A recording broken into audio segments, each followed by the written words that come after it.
नमस्कार दोस्तों, स्वागत है आपका एमपी कंपटीशन अड्डा में। जैसे कि पुरानी वीडियो अपने मध्य प्रदेश के पर्वत, पहाड़, झीलें से आज जो वीडियो में आपके सामने आने वाला है कि मध्य प्रदेश की झीलें। देखो, झीलें पढ़ने की जरूरत क्या है। देखो, जलप्रपात जो है तो पुराने वीडियो में जलप्रपातों की चर्चा की गई। आज की जो चर्चा कर रहे हैं वो मध्य प्रदेश की झीलों से। झीलों से संबंधित क्वेश्चन इस कारण से है, जैसे आपने अभी वर्तमान में क्या है इंपॉर्टेंट चलती है परियोजनाएं। ठीक है, जो लेटेस्ट करंट अफेयर्स के जो क्वेश्चन रहते हैं उसमें नई नई परियोजनाएं हैं, क्योंकि वो सिंचाई का साधन होती हैं। इस कारण से नई नई परियोजनाएं बनाई जाती हैं और उनके थ्रू क्या है सिंचाई की जाती है। जो यदि अपने इतिहास देखें तो इतिहास में जो सिंचाई का मुख्य रूप से साधन था या तो तालाब थे, तालाब के बाद या तो झीलें थी। ठीक है, और ये इन्हीं जलप्रपात, इन्हीं सब चीजों से, झीलों से जो सिंचाई के साधन किया जाता है। अभी भी आपने पढ़ा होगा कि तालाबों की सिंचाई, अधिक मात्रा में तालाबों से सिंचाई की जाती है। इस कारण से जो ऐतिहासिक रूप से जो राजा महाराजा थे उन्होंने क्या है बड़ी बड़ी झीलों का निर्माण किया और सिंचाई के पर्याप्त साधन थे जो वर्तमान में भी बहुत कारगर है, उन्हीं के थ्रू सिंचाई की जाती है। तो इस कारण से यहाँ से क्वेश्चन अधिकतर पेपर में पूछे जाते हैं। ठीक है, तो चलिए एक एक मध्य प्रदेश की जितनी भी झीलें हैं उनकी चर्चा करेंगे। देखो, झीलों में सबसे पहले यदि देखें तो ये अपना ग्वालियर बेल्ट की क्षेत्र पर ही देख लेते हैं। तो ग्वालियर बेल्ट की 3 झीलें इंपॉर्टेंट है जो आप सब लोग जानते भी होंगे इनके नाम, लेकिन कुछ इसमें इंपॉर्टेंट है। जैसे पहली कौन सी है, शांत सागर। दूसरी कौन सी है, माधव सागर। तीसरी कौन सी है, जादव सागर। अब आप इनको नाम से ही समझ सकते हो, माधवराव सिंधिया। ठीक है, तो मतलब ये राजा महाराजाओं के नाम से ही है। तो शांत सागर हो गई, माधव सागर हो गई और जाधव सागर। ये तीनों सागर जो है ना किसके हैं, कहां पर स्थित है, शिवपुरी में स्थित है। ठीक है, तो शिवपुरी में क्या है, ये तीनों जो है तो झीलें स्थित है, शांत सागर, माधव सागर और जाधव सागर। कुछ नहीं, राजा महाराजाओं के नाम से ही है। अधिकतर मध्य प्रदेश की झीलों के नाम राजा महाराजाओं के नाम से ही है। ठीक है, तो शांत सागर, माधव सागर और जाधव सागर तीनों झीलें कहां पर स्थित है, शिवपुरी में स्थित है। अच्छा, शिवपुरी का एक और इंपॉर्टेंट क्वेश्चन है कि शिवपुरी में कौन सा राष्ट्रीय उद्यान स्थित है, माधव राष्ट्रीय उद्यान कहां स्थित है, शिवपुरी में स्थित है। ठीक है, तो ये तो हो गई शिवपुरी की झील है। अच्छा, एक और झील है, ये भोजपाल, भोजताल झील कहां पर स्थित है, भोपाल में स्थित है। ठीक है, ये बहुत इंपॉर्टेंट झील है। देखो, इसकी स्थिति कोई इंपॉर्टेंट नहीं है कि भोजताल झील किस सागर पर, किस जगह स्थित है। सबको पता है कि मध्य प्रदेश की सबसे बड़ी झील है जो कहाँ है, भोपाल में स्थित है। कुछ इसके इंपॉर्टेंट फैक्ट है जिनको अपन समझते हैं। देखिए, जो भोजताल झील है ये मुख्य रूप से किसने बनवाई थी, परमार राजा थे। परमार वंश के राजा भोज ने इस झील का निर्माण करवाया। अब ये क्वेश्चन भी सबको पता है। अच्छा, किस नदी से इस झील का निर्माण किया गया, ये यहाँ क्वेश्चन इंपॉर्टेंट हो जाता है। ये लगभग काफी लोगों को नहीं पता होगा। एक नदी थी यहाँ, कोलांस नदी। कौन सी नदी, कोलांस। कोलांस नदी, कोलांस नदी से ही जो है तो इस झील का निर्माण किया गया था। किसका, भोजताल झील का। किस नदी से, कोलांस नदी पर एक मिट्टी का बांध बनाया गया था और उसी से इस झील का निर्माण किया गया था। जो आज कोलार परियोजना, जो आप कोलार समझते हैं, उसके नाम से भी जाना जाता है ये झील का कनेक्शन। तो कोलांस नदी थी परमार राजा भोज के समय, उसी पर मिट्टी का बांध बनाया और इस झील का निर्माण किया था। तो कोलांस नदी आपके लिए इंपॉर्टेंट हो जाती है। ठीक है, अच्छा दूसरी चीज और इसमें क्या इंपॉर्टेंट है, देखो 2002 में क्या हुआ कि 2002 में इस झील को रामसर स्थल शामिल किया गया। अच्छा, रामसर स्थल 2 जून 1971, आपको ये डेट याद होनी चाहिए। रामसर स्थल क्या होता है, आर्द्र भूमियां होती है जहां पर विभिन्न प्रकार की जो है जैव विविधता पाई जाती है, तो उनको रामसर स्थल में घोषित कर दिया जाता है और इसमें पानी की मात्रा कम होती है। तो ये कुछ कंडीशनें उसकी रहती है। तो ये 2002 में रामसर स्थल भी इसको घोषित किया गया, किसको, भोजताल झील को, इसको रामसर स्थल घोषित कर दिया गया। कब, 2002 में। तो कुल मिलाकर के इससे 2 चीजें याद रखनी है, एक तो 2002 एक डेट याद रखनी है। ठीक है, और दूसरा याद रखना है नदी, किस नदी पर बांध बनाया था, कोलांस नदी पर मिट्टी का बांध बनाया था और भोजताल झील का निर्माण करवाया था। ठीक है, ये हो गई। इसके बाद एक झील है लाख बंजारा झील। अच्छा, ये आप यहाँ पर जो है तो ये कहाँ, सागर में स्थित है। अच्छा, लाख बंजारा वो जो बस स्टैंड है सागर का, उसी के पास पर है ये लाख बंजारा झील। इसका एक नाम और फेमस है, इसको सागर झील के नाम से भी जाना जाता है। तो सागर है, सागर में है तो सागर झील भी इसको कहा जाता है। वैसे पेपर में लाख बंजारा झील कहाँ स्थित है, किस जिले में स्थित है, ये बहुत बार आया है। तो लाख बंजारा झील कहाँ स्थित है, सागर में स्थित है और इसको सागर झील के नाम से भी क्या जाना जाता है, किसको, लाख बंजारा झील को जाना जाता है। ठीक है, अच्छा सागर की यदि बात की, सागर संभाग की, तो एक थोड़ा सा यहाँ पन्ना जो जिला है इसमें भी बहुत सारी झीलें हैं या तालाब हैं। ठीक है, तो जिनके नाम याद रख लेते हैं। तो पहला तो एक तो है लोकपाल सागर। कौन सा, लोकपाल सागर। लोकपाल सागर कहाँ स्थित है? मध्य प्रदेश का जो पन्ना जिला है वहां पर लोकपाल सागर जो है तो स्थित है। ठीक है। अच्छा, लोकपाल सिंह करके जो महाराजा थे उन्हीं के नाम पर ये से जो तालाब है या सागर है उसका नाम रखा गया लोकपाल सागर। कहाँ स्थित है? पन्ना जिले में स्थित है। अच्छा, एक और इसी क्षेत्र में एक तालाब है, तालाब और झील लगभग, थोड़ा पैमाना छोटा हो गया, तालाब बड़ा पैमाना, ठीक है, झील, इस तरीके से इनको देखना है। एक है ग्वाल सागर इसी क्षेत्र में, ठीक है, यहाँ पर है ग्वाल सागर। ये नाम अभी आपको सिंपल से लग रहे होंगे लेकिन ये पेपर में कंफ्यूज कर देंगे कि ये आखिर किस जिले पर है। तो एक याद रखना है नाम, ग्वाल सागर। ग्वाल सागर झील कहाँ स्थित है? मध्य प्रदेश की ग्वाल सागर झील किस जिले में स्थित है? तो ग्वाल सागर झील स्थित है आपकी टीकमगढ़ में। किस जिले में? टीकमगढ़ में स्थित है ग्वाल सागर झील। ठीक है। लोकपाल सागर कहाँ स्थित थी? पन्ना जिले में, लोकपाल सिंह ने बनवाई थी। ग्वाल सागर झील कहाँ स्थित है? टीकमगढ़ में स्थित है। अच्छा, इसका निर्माण किसने करवाया था ग्वाल सागर का? तो देखो मैंने बताया था कि जो झीलें तालाब है पुराने उनका अधिकतर राजा महाराजाओं से संबंध है जिन्होंने इनका निर्माण करवाया, क्योंकि सिंचाई के साधन के लिए और नहाने धोने के लिए, इसके लिए। ठीक है। तो ग्वाल सागर झील का निर्माण मदन वर्मा जो राजा थे उन्होंने करवाया था। किसका? ग्वाल सागर झील का निर्माण। स्थित कहां पर है? टीकमगढ़ में है। निर्माण किसने करवाया? मदन वर्मा जी ने करवाया। अच्छा, पन्ना की जो मैंने बात की थी कि एक वहां पर लोकपाल सागर है और एक और है धर्म सागर नाम से। किस नाम से है? धर्म सागर। लोकपाल सागर और धर्म सागर दो कहां स्थित है? पन्ना जिले में स्थित है। ठीक है। तो कहां पर? पन्ना जिले में दो झीलें कौन कौन सी हो गई? एक तो हो गई लोकपाल सागर, दूसरी हो गई धर्म सागर। ग्वाल सागर कहाँ स्थित है? टीकमगढ़ में स्थित है। ठीक है। ग्वाल सागर झील का निर्माण किसने करवाया था? मदन वर्मा ने ग्वाल सागर झील का निर्माण करवाया था। तो ये सागर संभाग की कुछ झीलें हो गई। तो कौन कौन सी? लाख बंजारा झील सागर में, उसके बाद आपकी लोकपाल सागर हो गई, धर्म सागर हो गई, कहाँ हो गई? पन्ना में हो गई, और ग्वाल सागर झील कहाँ हो गई? टीकमगढ़ में हो गई। ठीक है। अब थोड़ा सा इस क्षेत्र में आ जाओ। देखो ये क्या है, यहाँ इंदौर की पहले आप ये साइड आओगे पश्चिम क्षेत्र में तो धार की दो झीलें याद रखनी है, मुंज और कपूर। बस दो नाम याद रखने हैं, मुंज और कपूर। देखो मुंज सागर कहां पर स्थित है? धार जिले में स्थित है। कपूर सागर कहां स्थित है? वो भी धार जिले में स्थित है। ठीक है। तो मुंज सागर और कपूर सागर दोनों कहां स्थित है?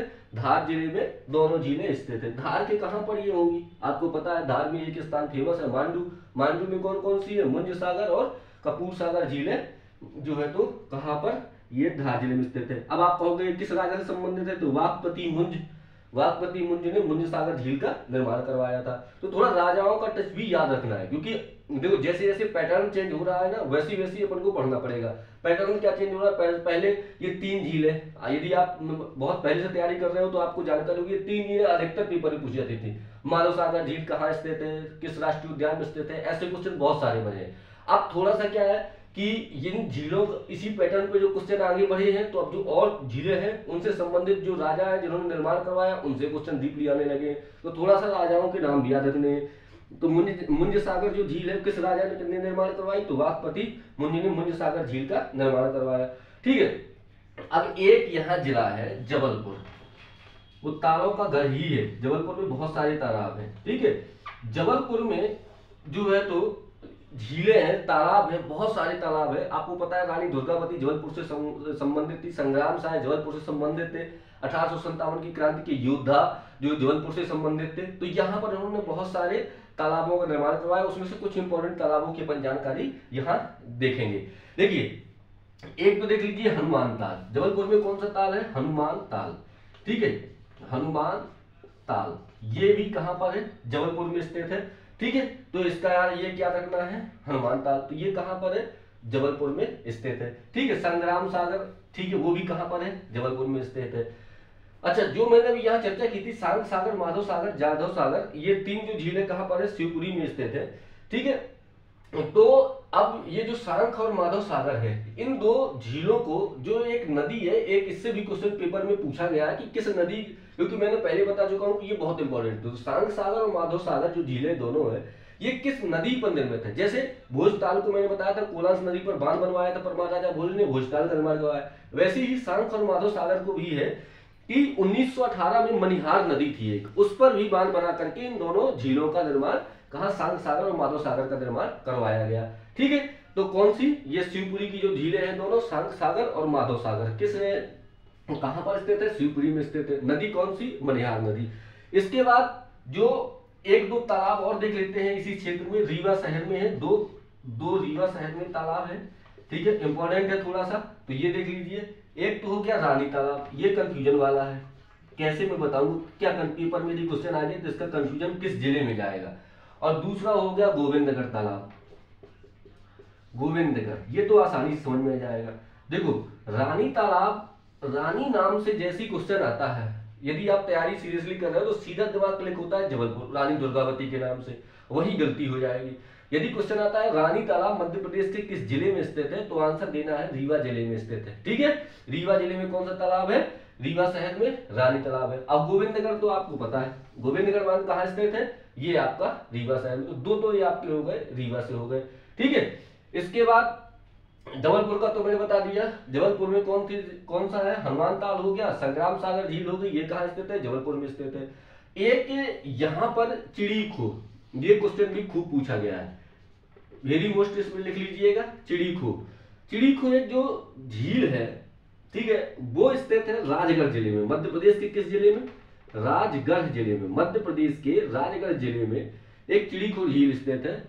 राजगढ़ की कहां पर, नरसिंहगढ़ में, ठीक है। तो चिड़ीखो झील कहाँ स्थित है, मध्य प्रदेश के राजगढ़ जिले के नरसिंहगढ़ में चिड़ीखो झील स्थित है, ठीक है, जो कि क्या है, मध्य प्रदेश की एक झील है, ठीक है। तो ये झील का एक इंपॉर्टेंट इसलिए है क्योंकि इसका एक उपनाम है चिड़ीखो का, इसका उपनाम क्या है, मालवा ए कश्मीर। मालवा ए कश्मीर किस झील को कहा जाता है, तो चिड़ीखो झील को क्या कहा जाता है, मालवा ए कश्मीर के नाम से भी जाना जाता है, जो राजगढ़ के नरसिंहपुर में स्थित है, ठीक है। तो ये बात याद रखिएगा कि मालवा ए कश्मीर किस झील को कहा जाता है, तो चिड़ीखो झील को कहा जाता है। अच्छा इंदौर में तो ये दो है, सिरपुर और यशवंत सागर, ये दो याद रखिएगा, सिरपुर तालाब, यशवंत सागर, इनसे सिंचाई मतलब पानी पीने के लिए भी इनका उपयोग किया जाता है, ठीक है। अच्छा इन झीलों से एक बात और आपको याद आई होगी कि जो आर्द्र भूमि स्थल है, जैसे मैंने पहले बताया था 2002 याद रखना है किसका, भोपाल का, वैसे ही आर्द्र भूमि स्थल जो मध्य प्रदेश के लगभग वर्तमान में 5 हो गए हैं, है ना। तो वो 5 आर्द्र भूमि स्थल बहुत अच्छे से याद रखने, रामसर स्थल जिनको बोलते हैं, वो 5 के 5 याद रखने, उनकी डेटा सबसे ज्यादा इंपॉर्टेंट है। तो चलिए जल्दी से इनके देख लीजिए कौन कौन से हैं। पहला तो अपना वही हो गया भोजपाल, ठीक है। कब हुआ ये, रामसर स्थल की घोषणा कब इसको की गई, 2002 में की गई। उसके बाद ये यहाँ पर ये जो शिवपुरी में है सांग सागर, पहला तो हो गया भोजपाल, दूसरा हो गया सांग सागर, फिर तीसरा अपना ये सिरपुर, सबसे छोटा रामसर स्थल मध्य प्रदेश का है, ठीक है, सिरपुर, और चौथा यशवंत सागर, चौथा कौन सा हो गया, यशवंत सागर, ठीक है। और पांचवा जो नया है वो आपका पांचवा नया जो बना है वो तवा जलाशय को अभी बनाया गया है, किसको बनाया गया है, तवा जलाशय, तवा जलाशय। तो 5 पहले तो नाम याद रख लिए, भोजपाल, सांग सागर, सिरपुर, यशवंत सागर और तवा, ठीक है। तो देखिए ये सिरपुर और यशवंत सागर ये दोनों तो कहां पर स्थित है, इंदौर में स्थित है, ठीक है। भोजपाल भोपाल का ये कब बना, 2002 में बना, ठीक है। अब सांग सागर एक यहां से लिया गया शिवपुरी से, ठीक है, ये बना था दो, सांग सागर झील को रामसर स्थल घोषित किया गया 2022 में घोषित किया गया, ठीक है। भोजपाल को 2002, सांग सागर को 2022 और सिरपुर को भी 2022, यशवंत सागर को भी 2022 और तवा को भी 2024-25 में ये घोषित किया गया है। कौन सा, 2024-25 में इसको तवा जो जलाशय है इसको भी रामसर स्थल भूमि में घोषित किया गया है। तो देखिए 5 कौन कौन से हो गए, भोजपाल, सांग सागर, सिरपुर, यशवंत सागर, तवा।